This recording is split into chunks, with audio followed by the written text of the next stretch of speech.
Olá, gente! Eu sou a Natália Vitória, do blog Lápis Literário, e hoje eu estou aqui com um convidado especial que nasceu em São Paulo e cresceu em Rui Barbosa, Bahia, o escritor Fábio Rabelo, o autor do livro Poesias com Limão e Mel, Eterna Évora, e que participou do livro A Palavra em Prisma. Fábio, de onde surgiu a ideia de escrever um romance? Já o que você gosta é poesia. Primeiramente, boa tarde, Natália. Boa tarde aos seguidores, aos leitores do seu blog literário. Sempre muito bem-vindo a todos os blogs literários. E o romance Eterna Évora surgiu da necessidade de continuar escrevendo. Escrever algo mais extenso e até mesmo como um teste, né? Para ver se eu tinha capacidade de escrever uma história, um romance que, enfim, que é mais longo, que requer mais desenvolvimento de uma história. E apesar de gostar muito de poesia e já ter na época a pretensão de publicar um livro de poesia, esse Limão e Mel que você citou, o romance ele surgiu dessa necessidade, mas antes eu já tinha escrito um romance, na época eu morava na Argentina, escrevi um romance que foi um trabalho para a faculdade, era um romance todo em espanhol, que se tratava de alguns estrangeiros que foram morar em Buenos Aires. E depois que eu escrevi esse romance, que não era para publicar, era um trabalho universitário, eu senti a necessidade de continuar escrevendo. Foi aí que veio a ideia, mas faltava, digamos assim, que história eu iria contar, né? Então eu decidi contar essa história partindo de uma cena que eu vi em Salvador em um carnaval, uma cena, de certa forma, uma cena de violência contra uma menina negra numa madrugada do Carnaval de Salvador do ano de 2004. Eu, na época, morava em Salvador. E essa história, essa cena ficou na minha memória.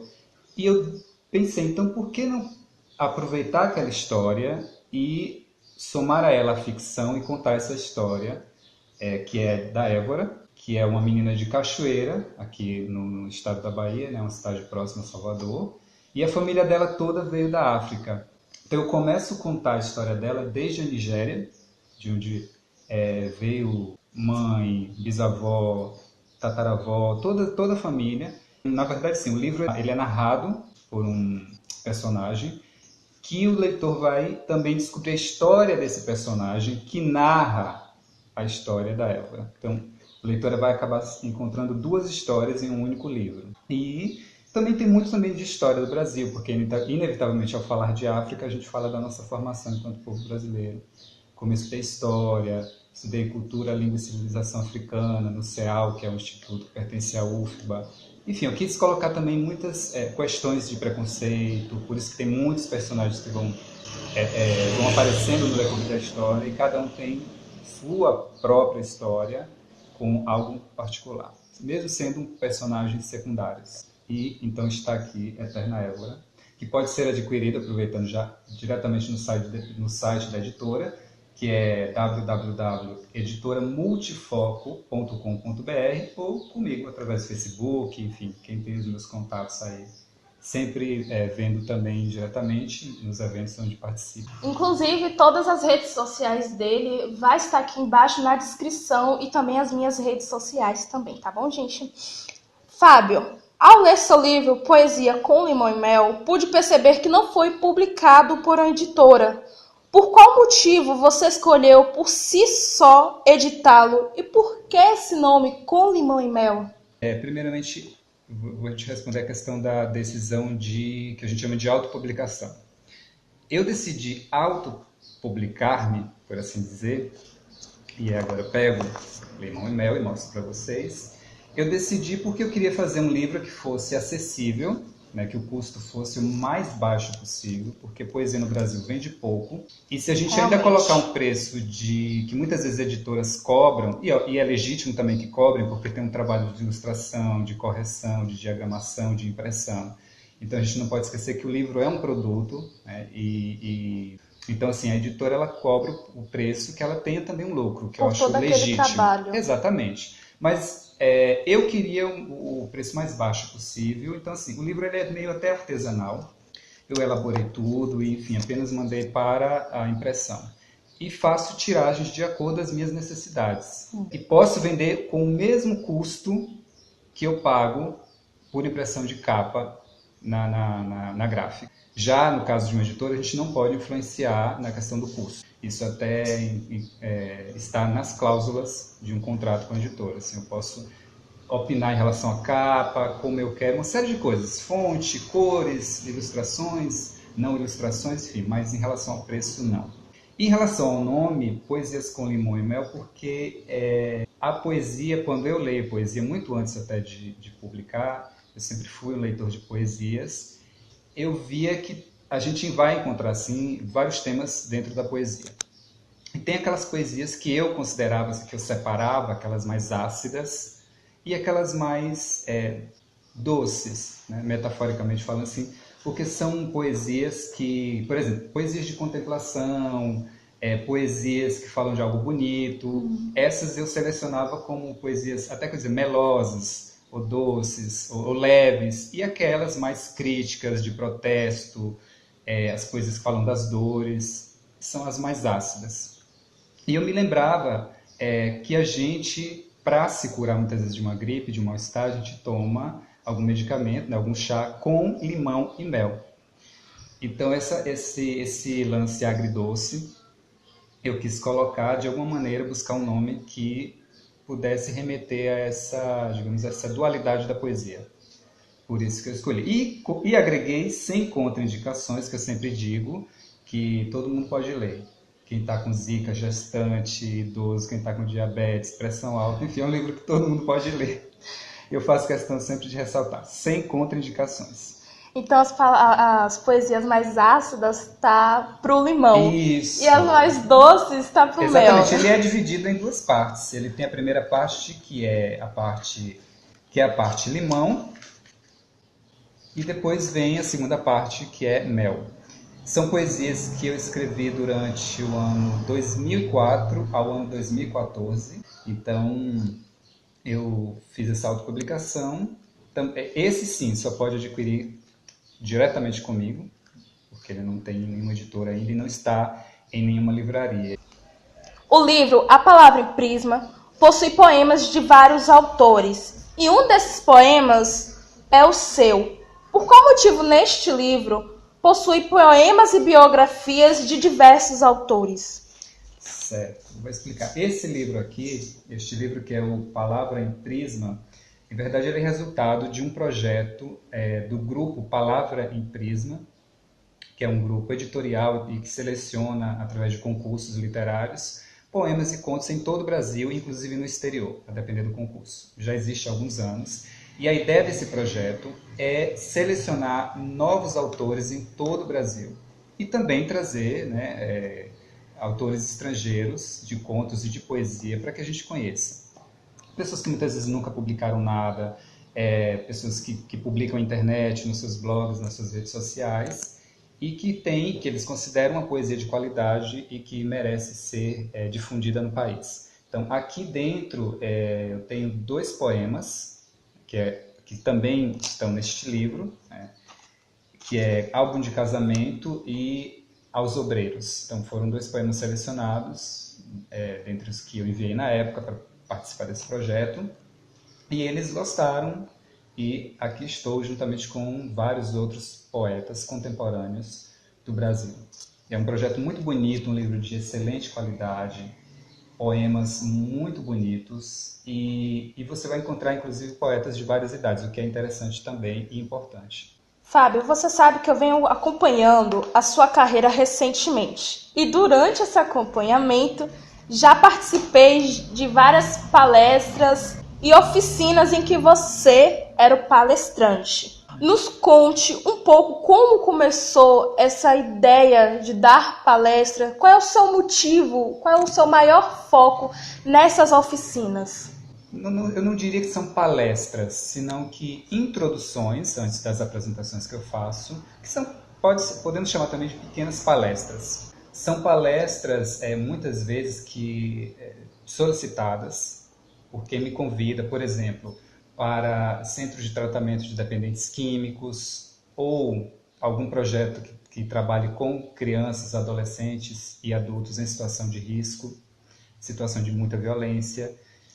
Então, como eu tenho esses projetos com livros, também venho, né, de uma história de roça, de cidade do interior, ou seja, de uma realidade em termos de geográfica e também socioeconômica, muitas vezes, similar ou muito próxima dessas pessoas. Então, quem me convida acha que acaba sendo uma referência positiva, levar alguém que fale também dos seus sonhos, das suas conquistas, né? Que já teve a oportunidade de morar e de visitar alguns países, mas que consegue realizar um projeto que é um projeto fruto de um sonho, que é a publicação de livros, de certa forma também viver disso financeiramente, ainda que seja bastante difícil, e falar mesmo de sonhos, de criatividade, e junto a isso levar contação de histórias. Os temas das histórias que eu levo, geralmente, que eu conto, são valores, são contos tradicionais,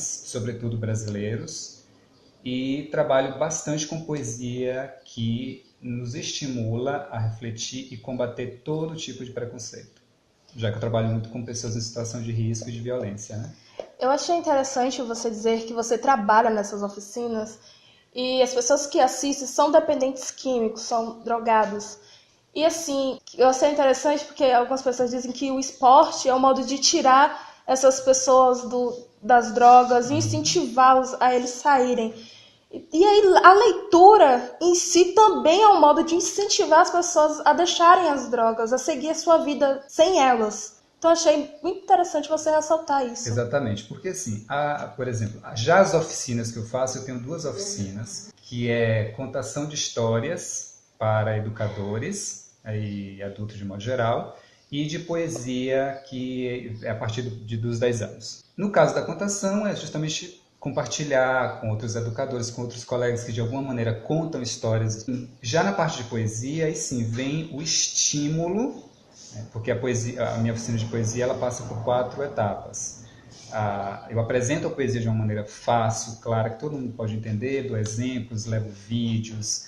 Depois nós temos a segunda etapa, que são as rodas de leituras, onde eu levo dezenas de livros de autores brasileiros, tanto os clássicos quanto contemporâneos, todo tipo de poesia, poeta da periferia, poeta da terceira idade, poeta jovenzinho, de pré-adolescente, com temas variados, e eles escolhem e leem esses poemas. Assim, dessa maneira a gente se apresenta poemas, discute o tema desses poemas e, obviamente, também faz algumas correções de leitura. E depois vem a terceira etapa, que são os exercícios para que cada um escreva suas poesias, e a última, que é o recital, onde cada um vai ler ou recitar os seus poemas. Complementando mais pontualmente a sua pergunta, o seu comentário, eu noto que uma vez que a gente escreve ou lê, assim como o esporte também, né, a gente acaba tendo uma via de manifestação do que a gente é, do que a gente sente, do que a gente protesta, das nossas dores, alegrias, enfim. É um mecanismo, assim como a arte, a literatura, o esporte são mecanismos para a gente crescer, para a gente evoluir, para a gente se informar. Também não deixa de ser uma espécie de catarse, por isso que são importantes. Então eu tenho essas 2 oficinas que eu realizo em escolas, em ONGs, em centros dos mais diversos e para todos os públicos. É algo que me deixa extremamente feliz. Antes de terminar a entrevista, peço que recite 2 poemas que você mais se identifica. Eu vou recitar então, eu tenho vários que eu me identifico, mas como serão só 2, eu vou fazer assim, vou recitar um meu, que eu gosto muito, e vou recitar um de uma outra poeta brasileira, contemporânea, e que eu tive a sorte de ter sido minha professora, ou seja, o trabalho que eu realizo hoje com poesia é também fruto desse curso que eu fiz com elas, que digamos que me melhorou, me lapidou um pouco mais. Sempre estou aprendendo e buscando melhorar, mas esse curso foi fundamental. Que é um poema da Elisa Lucinda, que é uma escritora, poeta, atriz, cantora brasileira. O poema se chama A Conta do Sonho, e para mim é muito significativo esse poema porque no dia a dia eu vejo a importância dele e o que ele enfatiza. Então se chama A Conta do Sonho. Quanto custa um sonho? Alguma coisa ele sempre custa. Muitas vezes, muitas coisas ele custa. Outras vezes, outros sonhos ele custa. Não importa os percalços, os sacrifícios, os espinhos, enredos, não importa. Uma vez vivido, o sonho está sempre num ótimo preço. Gostei, realmente. O outro é um poema meu que se chama Ando Procurando. O que eu ando procurando hoje na vida, né? Vocês vão saber agora. Ando procurando pessoas mudas de previsibilidade, cegas de liquidez, surdas de nãos. Ando procurando pessoas que me apresentem cardápios não manipulados, pessoas que me digam muito sem falar absolutamente nada. Ando procurando pessoas destemidas do óbvio alheio, pessoas capazes de embaraçar as minhas matemáticas. Como 2 mais 2 são 3? Pessoas que de salto em salto vivem em trapézios. E quando aguardamos tesos as suas quedas livres, dão elas um salto ao firmamento. Ando procurando pessoas que da fumaça fazem esculturas. Pessoas mestras, alojadas em suas existências correntes e comuns. Pessoas sem selos, etiquetas, diplomas, títulos estampados em suas frontes. Pessoas que leram as linhas da mão da cigana e que combatem feras medusas, ainda que em sonhos ou pesadelos. Ando procurando pessoas extintas. Pessoas árvores, para que quem sabe um dia seja eu semente. Bonito poema. Obrigado. Agora eu peço que você dê um autógrafo. Com muito prazer e gratidão. Deixa eu pôr aqui.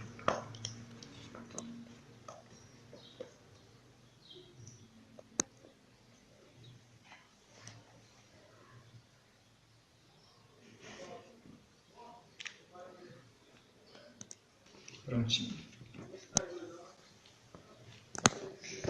Eu quero agradecer, Natália, essa entrevista, esse papo aqui sobre literatura, sobre os meus livros, sobre o meu trabalho. Como eu lhe falei quando eu lhe conheci, você é uma obreira da literatura, né? Hoje em dia no Brasil, assim, agora está cada vez mais surgindo os youtubers, né? Mas antes já existiam a turma dos blogs literários. Você tem o seu, que assim, ajuda a divulgar literatura nacional, estrangeira, e no meu caso, além de nacional, por que não dizer, tem gente que não gosta, mas comigo eu não tenho nenhum problema em relação a dizer que também não deixa de ser uma literatura regional, né? Ou seja, quem é na nossa região, na região da Bahia, na nossa região dentro da Bahia, que é a região da Chapada Diamantina, que está produzindo literatura, né? Que está publicando romances, contos, artigos, poesia. Então, eu quero agradecer em nome dos autores, não só os que você já leu e fez resenhas no seu blog, o entrevistou, mas como todos os que você leu e irá ler.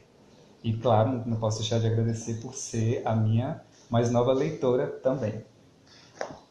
Um abraço a todos os seguidores do seu blog, os leitores do seu blog. Sorte para você com o seu blog e com tudo que você fizer na sua vida também. Então, Fábio, eu quero te agradecer também por estar participando dessa entrevista, por me aceitar aqui na sua casa. Também eu quero te desejar uma boa sorte aí no seu caminho como escritor, que desses livros venha outros com sucesso, e que esses livros chegam na mão de todos os leitores do Brasil, e não só da nossa região, mas sim de todo o Brasil, porque são livros da nossa região que merecem ser conhecidos por todo o Brasil. Por isso que na descrição aqui embaixo, quem quiser comprar o livro dele, Poesias com Limão com Mel, já que não foi publicado por uma editora, o link para entrar em contato, para você ter esse livro, que eu sei que você não vai se arrepender, vai estar aqui na descrição. Eu espero que você entre em contato e compre e aproveite. Então, quero te agradecer. Deixa eu só complementar algo rapidinho antes da gente concluir. Para ficar mais fácil, eu aproveito e digo aqui que o meu Facebook é Fábio, super fácil, Fábio Rabelo Poesias. E por quê? Lá no meu Facebook, que aliás por enquanto é a única rede social que eu participo, tem fotos, tem vídeos, né? Tem vídeos inclusive de outros trabalhos que eu já fiz, participação em cinema, publicidade para TV, dublagem, enfim, outros trabalhos, e poderá ver então as poesias que eu publico lá também, os projetos, né, nos quais eu participo. e entrar em contato comigo, seja, enfim, para fazer qualquer comentário ou adquirir os meus livros. Então, gente, eu espero que vocês tenham gostado da entrevista. Lembrem que essa entrevista também vai estar no blog Lápis Literário. E não esqueça de clicar em gostei, se inscrever no canal e compartilhar com seus amigos. Tchau, gente! Tchau. Tchau também!